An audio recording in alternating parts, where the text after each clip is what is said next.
Ticket વહેંચણી મુદ્દે રાજ્યમાં આરએસએસ ભાજપ વચ્ચે માથાકૂટ, 36 સીટો પર કોયડો ગૂંચવાયો છે. હરિયાણામાં વિધાનસભા ચૂંટણીનું એલાન થઈ ગયું છે. રાજ્યમાં 1 ઓક્ટોબરના રોજ 90 વિધાનસભા બેઠકો પર મતદાન થશે અને મતગણતરી 4 ઓક્ટોબરના રોજ થશે.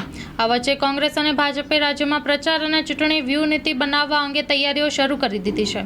બંને જ પાર્ટીઓમાં ટિકિટ વહેંચણી અંગે પણ મંથન ચાલી રહ્યું છે અને આ વચ્ચે હવે રાજ્યમાં આરએસએસ ભાજપ વચ્ચે માથાકૂટ ચાલી રહી હોવાના સમાચાર સામે આવી રહ્યા છે. હરિયાણા વિધાનસભા ચૂંટણીમાં ટિકિટ વહેંચણી મુદ્દે ભાજપ અને આરએસએસ ફરી એક વખત આમને સામને આવી ગયા છે. મળેલી માહિતી પ્રમાણે સંઘ ઈચ્છે છે કે ગ્રાઉન્ડ સર્વેના આધારે 40% નવા ચહેરાને ચૂંટણી મેદાનમાં ઉતારવામાં આવે. આરએસએસે રાજ્યની તમામ 90 વિધાનસભા બેઠકો અંગે એક સર્વે કરાવ્યો હતો અને આ સર્વેમાં ઘણા વિસ્તારમાં ભાજપના ધારાસભ્યો સામે જનતામાં ભારે અસંતોષ છે. આવી સ્થિતિમાં સંઘ ઈચ્છે છે કે 40% નવા ચહેરાને ચૂંટણી મેદાનમાં ઉતારવામાં આવે. સૂત્રોનું માનીએ તો સંઘ 36 વર્તમાન ધારાસભ્યોને ટિકિટ કાપવા માંગે છે, પરંતુ ભાજપ તેમને રિપીટ કરવા માંગે છે. આમ હરિયાણામાં 36 બેઠકો પર કોયડો ગૂંચવાયો છે.